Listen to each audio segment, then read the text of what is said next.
Hello hi everyone welcome back to my channel. ఎలా ఉన్నారు అందరూ? సో ఈరోజు వీడియో వచ్చేసరికి మార్నింగ్ ఇంకా జాను నేను క్లీనింగ్ రొటీన్లో కూర్చున్నాము. సో ఇక్కడ ఏంటి అంటే రిషి శ్రీకాంత్ వెళ్ళిపోయిన తర్వాత మా పనులు ఇవే.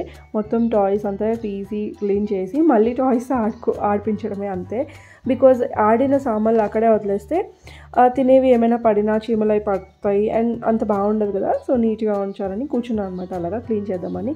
అండ్ ఇది ముందు మేము ఒక మాల్కి వెళ్ళినప్పుడు ఆర్ఎంజెడ్ మాల్ ఐ థింక్ సో ఎల్లంకాలోని అక్కడ స్పార్లో తీసుకున్నాం. ఇది స్టడీ టేబుల్ అనమాట, ఇది రిషి కోసం. బాగుంది. ఎన్ని రోజుల నుంచి తీసుకోవాలి అనుకుంటున్నా అంటే చాలా చూస్తున్నాను ఆన్లైన్లో కూడా. కంఫర్టబుల్గా ప్లెయిన్గా సింపుల్గా ఉండే చూద్దామని తీసుకుందాం అనేసి ఇంకా ఆగాను అనమాట. సో వెళ్ళినప్పుడు ఇది దొరికింది, బాగానే ఉంది అండ్ ఆఫర్లో కూడా ఉందన్నమాట. సో మంచి ప్రైస్కి వచ్చింది అండ్ ఉడేంది కూడా బాగుంది అనేసి ఇంకా తీసుకున్నాము. అండ్ ఫోల్డబుల్, ఇది హ్యాపీగా పక్కన పెట్టేసుకోవచ్చు. అండ్ పక్కన అవి ఇవి పెన్సిల్స్ అవి పెట్టుకోవడానికి లేదు కానీ బట్ కొంచెం పెద్దగా వచ్చింది బోర్డు. అన్ని థింగ్స్ ఆర్గనైజ్ చేసుకోవడానికి బాగుంటుంది అనమాట. బుక్ అది నీట్గా పెట్టుకోవాలన్నా తనకి కంఫర్టబుల్గా ఉంటుంది. అండ్ కింద కూర్చొని రాయొచ్చు, లేదు అంటే బెడ్ మీద పెట్టుకున్నా సరే, బెడ్ మీద కూర్చున్నా సరే అది అలా పెట్టుకొని రాసేయచ్చు అనమాట. సో బాగుంది. సో ఫైనల్లీ ఇది చూద్దాం అనేసి ఇది ఒకటి దొరికింది. సో ఇంకా ఒక టేబుల్ ఒక సైడ్కి ఆర్గనైజ్ చేద్దామని అనిపించింది. Because every time study table కూడా ఇంపార్టెంటే. అంటే వాళ్ళు వంగి రాయడం వాళ్ళ బ్యాక్ అంత మంచిది కాదు, మేము ఫేస్ చేసాం కాబట్టి. వంగి కూర్చొని పడుకొని రాయడం అది డిసిప్లైన్గా కూడా ఉండదు. ఒక దగ్గర కూర్చొని ఇలా రాసిన చదువుకున్నప్పుడు కూడా బాగుంటుంది అనమాట. అండ్ ఈరోజు అయితే నెక్స్ట్ కుకింగ్ స్టార్ట్ చేశాను. కుకింగ్ ఎప్పుడైనా రైస్ కొంచెం అంటే నాన్ వెజ్ ఎప్పుడైనా చేసినప్పుడు ముద్ద ఎప్పుడైనా చేయాలంటే అప్పటికప్పుడు తినే ముందు చేయడం అలవాటు అనమాట. సో ఎవ్రీడే తినము. మామూలుగా అయితే ఇక్కడ కర్ణాటకలో మ్యాక్సిమం ఒక రోజుకి ఒక పూట అయినా తింటారు ముద్ద. బట్ నేను కూడా మెల్లిమెల్లిగా అలవాటు చేసుకుంటున్నాను. కొంచెం చపాతీ ముద్ద ఇలాంటివి, అంటే రాగి ముద్ద ఎప్పుడైనా నాన్ వెజ్ ఉన్నప్పుడు బాగుంటుంది అనమాట. సో ఇక్కడ కర్ణాటకలో చేసినట్టు చేస్తాను అనమాట. నేను కొంచెం వాటర్ వేసి అందులో కొంచెం, అంటే నాకు అంత పర్ఫెక్ట్గా రాదు బట్ అయినా ప్రాక్టీస్ చేస్తూ ఓకే వచ్చింది, ఇప్పుడు పర్వాలేదు. సో కొంచెం క్వాంటిటీ అయితే చేయగలను, ఎక్కువ క్వాంటిటీ అంత రాదు, సరిగ్గా రాదనమాట. ఫస్ట్ కొంచెం వాటర్ వేసి దెన్ లైట్గా పిండి వేసిన తర్వాత కొంచెం బబుల్స్లా వచ్చిన తర్వాత కొంచెం మరిగిన తర్వాత ఈ బాయిలింగ్ వాటర్లోనే డైరెక్ట్ పిండి వేసేసి ఇలా కలుపుతూనే ఉండాలి. నేనైతే ఈ ప్రాసెస్లో చేస్తాను. మామూలుగా అయితే ఇలా చేయరు, పిండి వేసిన వెంటనే మూత పెట్టేస్తారు. బట్ నేను కలిపి ఫుల్గా కలిసిన తర్వాత మూత పెడతాను. దెన్ కొంచెం ఉడికిన తర్వాత బాల్స్లో చేసేసుకోవడమే. దెన్ ఇది ఆఫ్టర్నూన్ నుంచి అంటే ఒక 4 o'clock అలా వచ్చేస్తారు అనమాట. శ్రీకాంత్ రిలయన్స్ డిజిటల్కి వెళ్ళాము. మా టీవీ పాడైపోయింది. సో అంటే మొత్తం బ్లాక్గా వచ్చేసింది. అప్పుడెప్పుడో రిషి చిన్నప్పుడు మాప్ స్టిక్తో ఒకటి కొట్టింది అనమాట. అది అలా స్క్రీన్ స్ప్రెడ్ అయిపోయి మొత్తం పాడైపోయింది. అంటే పిక్చర్ సరిగా కనిపించట్లేదు, అంటే నీట్గా లేదు. ఇంకా టీవీ చూద్దామని వచ్చాము, జస్ట్ అలా ఒకసారి చూసుకొని వెళ్దామని వచ్చాము. ఒక బడ్జెట్ అయితే అనుకున్నాము, కానీ ఆ బడ్జెట్ చెప్పాను కదా, మనం ఏదైనా అనుకుంటే దానికి ఎక్కువే అవుతుంది తప్ప తక్కువ అవ్వదు. మనకి బ్రాండ్ కావాలి, బడ్జెట్లోని రావాలి అంటే కాదు. సో ఏదో ఒకటి కాంప్రమైజ్ అవ్వాలి. టీవీ అయితే ఇంకా ఇంట్లో కంపల్సరీ కాబట్టి ఇంకా కాంప్రమైజ్ అవ్వలేకపోయాము. బికాజ్ మేము చూసుకోవాల్సింది ఏంటంటే ట్రాన్స్ఫర్స్ అవుతూ ఉంటాయి కాబట్టి మరీ ఎక్కువ బడ్జెట్ పెట్టి తీసుకున్నా సమ్ డ్యామేజ్ అయినా పెయిన్ అనిపిస్తుంది. మరీ తక్కువ తీసుకున్న క్వాలిటీ వైజ్ మనం అంత సాటిస్ఫై అవ్వము. సో మీడియం రేంజ్లో చూద్దాం అనేసి వెళ్ళాం అనమాట. సో ఫస్ట్ అయితే చూసుకొని వచ్చాము అండ్ దెన్ నెక్స్ట్ డే వెళ్ళి తీసుకుంటున్నాము. అండ్ ఇక్కడ జాను అయితే తెగ తిరిగేసింది. నాకు ఒక భయం, అదంతా ఎలక్ట్రిక్ అంటే మొత్తం అన్ని టీవీ షోరూమ్ కదా, ఏదైనా ఒకటి వేసిందంటే అంతే. సో దాని వెనక్కే తిరుక్కొని ఉన్నాను. రిషి కూడా ముందు రోజు వచ్చిందనమాట. సో మేమిద్దరం వెళ్ళినప్పుడైతే మళ్ళీ రిషి స్కూల్కి వెళ్ళిన తర్వాత నెక్స్ట్ డే మళ్ళీ మేము వచ్చాము చూడడానికి, కన్ఫర్మ్ చేసుకోవడానికి. అంటే కొంచెం టైం తీసుకుంటే బెస్ట్, వెళ్ళిన వెంటనే సడన్ డెసిషన్ కన్నా ఇలాంటి వాటిల్లో.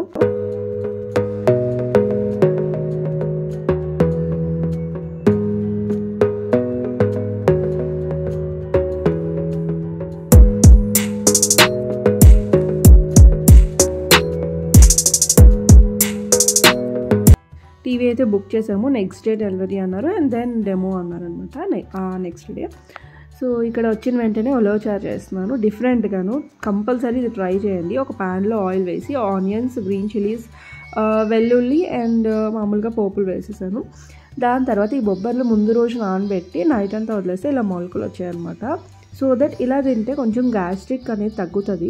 అంటే మనకి శనగలు ఇలాంటివి తిన్నప్పుడు కొంచెం కడుపు పొంగినట్టు అలా ఉంటుంది ఒక్కొక్కరికి పడకపోతే. సో ఇలా స్ప్రౌట్స్లా వస్తే కొంచెం బెటర్ అనమాట, డైజెషన్ అనేది ఈజీగా ఉంటుంది. దెన్ ఆనియన్స్ వేగిన తర్వాత టొమాటోస్ కూడా వేసి ఒక 2 టొమాటోస్ వేసాను. అది కూడా మగ్గిన తర్వాత కొంచెం కరివేపాకు వేసేసాయి. దెన్ కొంచెం ఉప్పు కారం అవి వేసేయాలన్నమాట. బాగుంటుంది టేస్ట్, ట్రై చేయండి. నార్మల్ రెగ్యులర్ ఉలవచారు కన్నా ఇలా బొబ్బర్లు వేసుకొని తింటే కొంచెం హెల్దీ అండ్ సూపర్ టేస్టీ అనమాట. దెన్ ఇక్కడ బొబ్బర్లు కూడా వేసేసి ఒక్కసారి అలా ఫ్రై చేసేసుకోవాలి.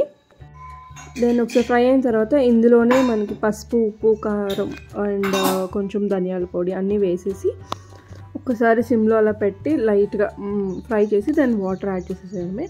దీని తర్వాత మనం ఒక 2 విజిల్స్, ఎక్కువ వద్దు, ఒక 2 విజిల్స్, నేను 3 పెట్టాను సో దట్ బాగా మ్యాష్ అయిపోయింది. ఒక 2 విజిల్స్ అయితే బాగుంటుంది, ఎందుకంటే పిల్లలు తింటారు కాబట్టి 3 విజిల్స్ పెట్టాను. సో కొంచెం మ్యాష్ అయితే వాళ్ళు కూడా తినొచ్చు అనేసి ఒక 2 విజిల్స్ వచ్చిన తర్వాత తీసేసి కూల్ అయిన తర్వాత చూస్తే మనకి అవి బొబ్బర్లు అంతా నీట్గా ఉడికిపోతాయి అన్నమాట. దెన్ దానిలో ఇంకొంచెం వాటర్ యాడ్ చేయాలి. అండ్ మిగిలిన వాటర్లోని ఉలవపిండి ఉంటుంది కదా, అది లమ్స్ లేకుండా నీట్గా మిక్స్ చేసుకోవాలి. ఒక 2 స్పూన్స్ సరిపోతుంది మీకు కావాల్సిన కన్సిస్టెన్సీ అండ్ క్వాంటిటీని బట్టి చారు అనేది. దెన్ మరుగుతున్న వాటర్లో ఇలా వేసి కలిపేసుకొని కొంచెం కన్సిస్టెన్సీ చూసుకొని ఒక 5 మినిట్స్ మరిగిన తర్వాత ఆపేయడమే. అండ్ ఇప్పుడే కొంచెం సాల్ట్ కావాలంటే టేస్ట్ చూసి వేసేయడమే, అంతే. సో నాకంటే ఇక్కడ కర్ణాటకలో ఉన్నాను కాబట్టి ఆ టేస్ట్ కూడా అలవాటు అయింది కాబట్టి ఇలాంటివి తినగలుగుతాను. కొత్తగా ఏదైనా ట్రై చేయాలి అంటే ఇది ఖచ్చితంగా చేయండి, చాలా బాగుంటుంది అండ్ హెల్దీ కూడా. అండ్ దీంతో ముద్ద కూడా తింటారు ఇక్కడ వాళ్ళైతే. దెన్ దీంతో పాటు కాంబినేషన్గా నేను ఆమ్లెట్ వేస్తున్నాను. అసలు ఉలవచారు ఆమ్లెట్ చాలా బాగుంటుంది. అండ్ ఇంకొంచెం బొబ్బర్లు వేసాను కాబట్టి టేస్ట్ కూడా బాగుంటుంది, దాంతోనే ఎక్స్ట్రా టేస్ట్ అనమాట యాడ్ అయింది. ట్రై చేయాలనుకుంటే ఖచ్చితంగా ట్రై చేయండి, చాలా చాలా బాగుంటుంది. అండ్ ఉలవచారు అయితే వేరే దాంట్లో తీసేస్తాను. అండ్ వేడివేడిగా రైస్ కూడా రెడీ అయిపోయింది, ఇంకా వేడివేడిగా తినేయడమే అంతే. ఆ రోజు చేసిన రోజు రిషి, జాను కూడా తిన్నారు. అంటే కారం ఎక్కువ వేయలేదు, నేను కొంచెం తగ్గించే వండుతున్నాను అనమాట. ఇప్పుడు వాళ్ళు తినేంత వరకు, లైట్గా అలవాటు అయ్యే వరకు, మరీ ఎక్కువ వేయట్లేదు. అండ్ ఇది డిన్నర్. అండ్ ఇది నెక్స్ట్ డే టీవీ వచ్చేసింది. ఇంకా నెక్స్ట్ డే వస్తుందని చెప్పారు కదా, నెక్స్ట్ డే డెలివరీ అండ్ ఆ నెక్స్ట్ డే డెమో అని చెప్పారు. టీవీ అయితే వచ్చేసింది. ఇంకా శ్రీకాంత్ ఆఫీస్కి వెళ్ళారు, కాల్ చేస్తున్నాను అనమాట వచ్చిందని. సో ఇంకా అయితే రిసీవ్ చేసుకుంటున్నాము. 43 ఇంచెస్ తీసుకున్నాము. యాక్చువల్లీ నాకు ఇందాక చెప్దాం అనుకున్నాను కానీ ఎన్ని ఇంచెస్, 41 43 అనేది నాకు డౌట్ ఉందనమాట. సో 43 ఇంచెస్ తీసుకున్నాము. ఇప్పుడు మేము ఉండే ఈ ఇంటి లైక్ ఆ హాల్కి సరిపోతుంది. అంటే ఆ లివింగ్ ఏరియాలో ఉండే స్పేస్ కూడా ఇంపార్టెంటే కదా, మనం ఎన్ని ఇంచెస్ తీసుకుంటాం అనేది. మనకి వేరే ఇంటికి వెళ్ళినా సరే అంటే దగ్గరగా చాలా పెద్దగా కూడా అవ్వకూడదు అండ్ చాలా చిన్నది కూడా అవ్వకూడదు అని మీడియంగా తీసుకున్నాం అనమాట. ఎక్కడికి వెళ్ళినా సరే సెట్ అయిపోతుంది అన్నట్టు. ఇంకా కొరియర్ వాళ్ళు వెళ్ళిన తర్వాత జాగ్రత్తగా లోపల పెట్టేస్తున్నాను అనమాట. బికాజ్ జాను పడుకుంది యాజ్ ఆఫ్ నౌ. రిషి వచ్చిన తర్వాత జాను బయటకు వస్తే హాల్లో ఉంటే డేంజర్ అనేసి ఇంకా మెల్లిగా లాక్కొని వెళ్ళిపోతున్నాను. అంటే కిచెన్లో ఒక కార్నర్కి పెట్టేస్తే ఎలాగో నెక్స్ట్ డే వచ్చేది డెమో, అప్పటి వరకు దీన్ని జాగ్రత్తగా చూసుకోవాలనేసి. సో ముందు డిస్ప్లే పగలు కొట్టింది, అంటే స్క్రీన్ తగిలింది కదా, సో అలా ఏమైనా నేను చూసుకోలేనప్పుడు ఏమైనా చేస్తారేమో అనేసి. సో ఇంకా మెల్లిగా తీసుకెళ్తున్నాను, సౌండ్ రాకుండా. సౌండ్ వస్తే కూడా జాను లెగుస్తుంది అందుకు.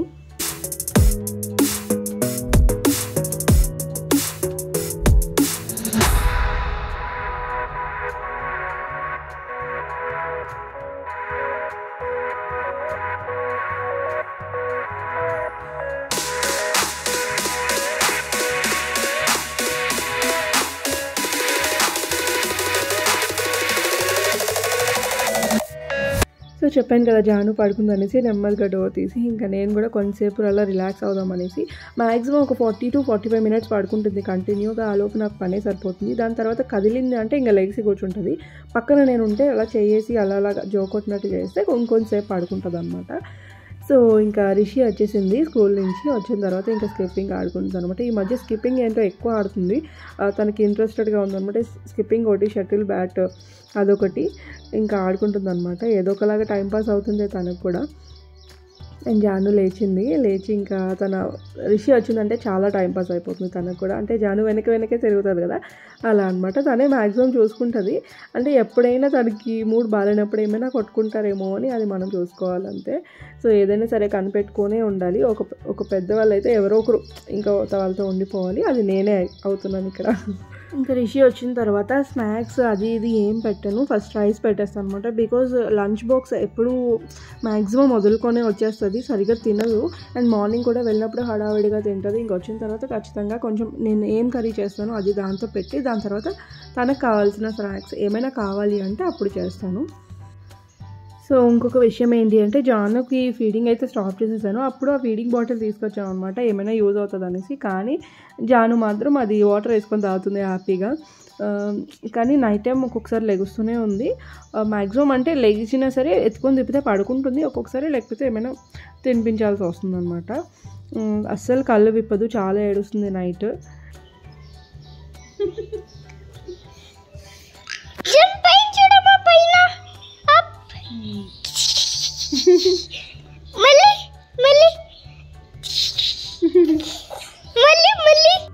బయట పిల్లల్ని ఆడిపిస్తూ ఉంటూనే కాల్ వచ్చిందనమాట. ఇంకా డెమోకి వస్తా అని చెప్పారు.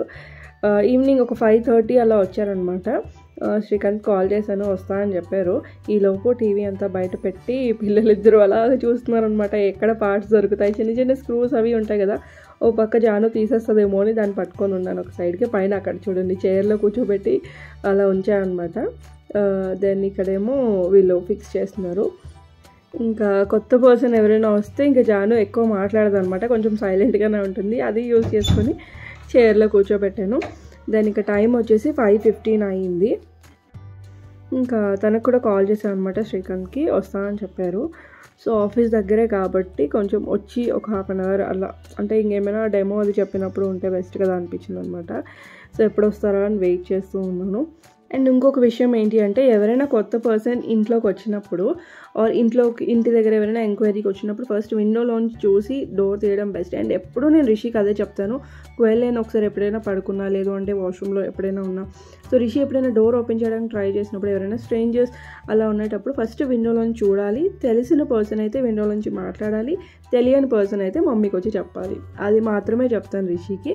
అండ్ నేను కూడా మ్యాక్సిమం ఎవరైనా వచ్చినప్పుడు డోర్ ఫుల్గా ఓపెన్ చేసి బయట నుంచి వెళ్ళి మాట్లాడతాను. అది నేనే కాదు, అందరూ ఇంట్లో ఉండే ప్రతి ఒక్కరు చేయాల్సిన పని. డోర్ దగ్గరే నించోకూడదు, కొంచెం డోర్ అటు సైడ్కి వెళ్ళి మాట్లాడితే బెస్ట్. దెన్ ఇక్కడైతే మేము టీవీ పర్సన్ని రిక్వెస్ట్ చేసామన్నమాట. టీవీ ఫిక్స్ చేసిన తర్వాత ఒక 2 ఫ్రేమ్లు ఉంటే ఫోటో ఫ్రేమ్స్, డ్రిల్లింగ్ మిషన్ ఎలాగో ఉంది కదా అని మేకలో ఏం చేసుకుంటున్నాము. ఒకే ఒక బెడ్రూమ్లోనే ఒకటి ఉందన్నమాట నెయిల్. ఆల్రెడీ మేము రాకముందే అది పెట్టి ఉంది, దానికి ఒక ఫోటో ఫ్రేమ్ పెట్టాను అంతే, దేవుడిది పెట్టడానికి, లేచినవన్నీ చూడడానికి. సో అలా పెట్టించాను అనమాట. అండ్ ఈలోపు వాళ్ళు చేస్తూ ఉంటే కొంచెం లెమన్ జ్యూస్ కలుపుతున్నాను. చాలాసేపు అయిందనమాట అతను వచ్చి, ఒక 1/2 అవర్ పైనే. సో శ్రీకాంత్ కూడా వచ్చారు కదా ఆ టైంకి అనేసి ఇంకా లెమన్ జ్యూస్ కలుపుతున్నాను. కాఫీ టీ అలవాట్లేదు మాకు, అంటే ఎక్కువ స్టాక్ ఉండదు అనమాట. సో సడన్గా కావాలి అంటే లెమన్స్ ఉన్నాయి కాబట్టి సో లెమన్ వాటర్ కలిపేస్తున్నాను. అండ్ ఇంకా శ్రీకాంత్ పిలిచారు, డెమో చెప్తున్నారు ఒకసారి రా అని, ఇంకా వెళ్ళి వచ్చాను అనమాట. ఈలోపు రిషి చేసింది.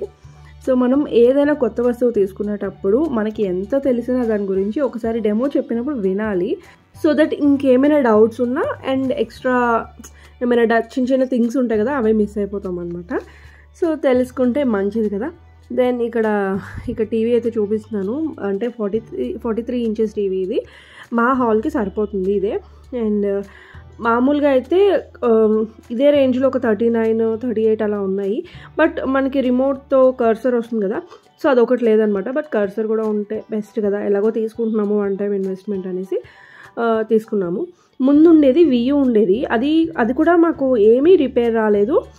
9 years నుంచి యూజ్ చేస్తున్నాము. బట్ స్క్రీన్ పోవడం వల్ల, అంటే స్క్రీన్ చెప్పాను కదా రిషి చిన్నప్పుడు దేంతోనో కొట్టేసింది అనేసి, అది అలా మొత్తం అక్కడ లిక్విడ్ ఉంటుంది అనమాట, స్క్రీన్ మీద ఏదో లిక్విడ్ ఉంటుందంట. సో అది అలా స్ప్రెడ్ అయిపోయి మొత్తం బ్లాక్ స్పాట్స్లా వచ్చేస్తుంది అనమాట టీవీ మొత్తం. సో ఇదైతే అది కూడా కొంచెం వెంటనే గట్టి కొట్టినా ఏం పాడవకుండా ఉండేది తీసుకున్నాం అనమాట. అంటే మరీ గట్టి కొడుతూ పోతుంది, లైట్గా చిన్న డ్యామేజెస్కి తట్టుకుంటుంది అనమాట. అండ్ ఇక్కడ ఆప్షన్స్ కూడా బాగున్నాయి, అంటే మనకి స్క్రీన్ మోడ్, మనకి ఐ కేర్, అంటే డైరెక్ట్గా బ్లూ రేస్ అంతా పడకుండా ఆప్షన్ ఉంది. ఎంతవరకు వర్క్ అవుతుందో తెలియదు కానీ ఎంతైనా దూరంగా కూర్చొని చూడడమే మంచిది. సో యా బాగానే ఉంది, నాట్ బ్యాడ్. వైఫై కనెక్షన్ అంతా బాగానే ఉంది. అండ్ ఇంకొకటి ఏంటి అంటే రిమోట్ కింద పెడితే అస్సలు జాను ఉంచట్లేదు. సో ఇప్పుడు దానికి ఒక ప్లేస్ వెతకాలి. సో చించితే ఇంకొక ఐడియా వచ్చిందనమాట. సో ఇది ఒక టెడీ బేర్ విత్ చిన్న బాస్కెట్ లాగా అది హోల్డర్ ఉందనమాట. దానికి ఏదైనా చేద్దాము అనేసి వాల్ స్టిక్కింగ్ ఉంటుంది కదా, సో ట్రాన్స్పరెంట్ ఉంది. సో అండ్ ఒక చిన్న థ్రెడ్ కూడా తీసుకొని థ్రెడ్ లాంటిది ఒక చిన్న డిఐవై చేస్తున్నాను. అండ్ అలా కూడా పెట్టవచ్చు, ఈ టీవీ యూనిట్ మీద అలా కూడా పెట్టవచ్చు మామూలుగా అయితే. బట్ చిన్నపిల్లలు ఈజీగా అందేస్తుంది, అందుకని పైన హ్యాంగ్ చేద్దాము టీవీ పక్కన అని అలా అనుకున్నాను అనమాట. సో ఎలాగో అంటే అది కొనొచ్చు నార్మల్ రెడీమేడ్, బట్ ఉన్నవి యూజ్ చేయకుండా ఇంకెందుకు అనేసి, అంటే ఉన్నవి అది ఎలాగో వేస్ట్గా పడుందనమాట. సో దాన్ని సెట్ చేద్దాం అనేసి ఇంకా అలా ప్లాన్ చేస్తున్నాను. ఏం లేదు, జస్ట్ వెనక అది ఉంటుంది కదా వాల్ స్టిక్కర్, అది స్టిక్ చేసేసి హ్యాంగింగ్ది. దెన్ ఈ టెడీ బేర్కి ఒక చిన్న థ్రెడ్ లాంటిది కట్టేసి దానికి హ్యాంగ్ చేసేయడమే, అంతే. ఇంకేం లేదు, చాలా సింపుల్గా అయిపోద్ది అనేసి అలా ప్లాన్ చేశాను. సో ఇది అమౌంట్ గురించి మ్యాటర్ కాదు, బట్ నాకు ఇలా క్రియేటివ్గా చేయడం ఇష్టం. అంటే ఉన్న వాటిని ఇలా రీయూజ్ చేసి ఒక యూస్ఫుల్ థింగ్ లాగా పెట్టడం అనేది నాకు అలవాటు అనమాట, నా హాబీ కూడా అది. సో అందుకు ఇలాంటివి ఎప్పుడైనా వేస్ట్గా పడుంటే ఇలా ప్లాన్ చేస్తాను. ఎలా అనిపించింది నాకు కమెంట్ చేసి చెప్పండి. సో క్యూట్గా ఉంది టెడీ బేర్, అంటే టీవీ పక్కన అట్లా పెట్టుకుంటే బాగుందన్నమాట. ఎంతవరకు ఉంటుందో తెలియదు, బట్ అయినా సరే సేఫ్గానే ఉంది. అండ్ ఇక్కడ రిమోట్ కవర్ ఒకటి తీసుకున్నాను, ఇది అమెజాన్లో తీసుకున్నాను అనమాట. ఇప్పుడు ఆఫర్స్ ఉన్నాయి కదా, ఫెస్టివల్ ఆఫర్స్, సో అందులో తీసుకున్నాను. చాలా బాగుంది, అంటే చాలా ఓల్డ్, నాకు చిన్నప్పుడు రిమోట్ కవర్ గుర్తుంది. అంటే మనకి నార్మల్ టీవీస్ వస్తాయి కదా, సో ఇలాంటి ఎల్ఈడి స్క్రీన్స్ కాకుండా దానికి ఒక రిమోట్ ఉంటుంది, చాలా లావుగా ఉండేది అనమాట రిమోట్ కవర్. దానికి దీనికి కంపేర్ చేస్తే అసలు పోలికే లేదు. ఫుల్గా అసలు రిమోట్ ఎలా ఉందో మొత్తం అలా స్ట్రక్చర్ ఫిక్స్ అయిపోయింది. బాగా అనిపించింది. అండ్ గ్రిప్ కూడా బాగుంది, కంప్లీట్గా సిలికాన్ ఇది రిమోట్. ఇంకా పిల్లలు కూడా అప్పుడప్పుడు తీస్తూ ఉంటారు, అండ్ మన చేతిలో అయినా అనుకోకుండా పడిపోతే కొంచెం సేఫ్టీకి తీసుకున్నాను అనమాట. అండ్ అమెజాన్లో చాలా మంచి ఆఫర్స్ ఉన్నాయి. అమెజాన్లో కాదు, ఇప్పుడు అన్ని దసరా ఆఫర్స్, ఎక్కడైనా మనం ఏమైనా తీసుకోవాలంటే ఇది కరెక్ట్ టైము. సో ఇంకా మంచి ప్రైస్కే వచ్చిందనమాట. సో బ్లాగ్ ఎలా అనిపించింది కమెంట్ చేసి చెప్పండి. అండ్ కొత్తగా చూస్తున్న వాళ్ళు ప్లీజ్ సబ్స్క్రైబ్ చేసుకోండి మన ఛానల్ని. వీడియో చూసి నచ్చితే లైక్ మాత్రం చేయడం అస్సలు మర్చిపోవద్దు. సో మళ్ళీ నెక్స్ట్ వీడియోలో కలుద్దాము. అందరికీ బాయ్ బాయ్, టేక్ కేర్.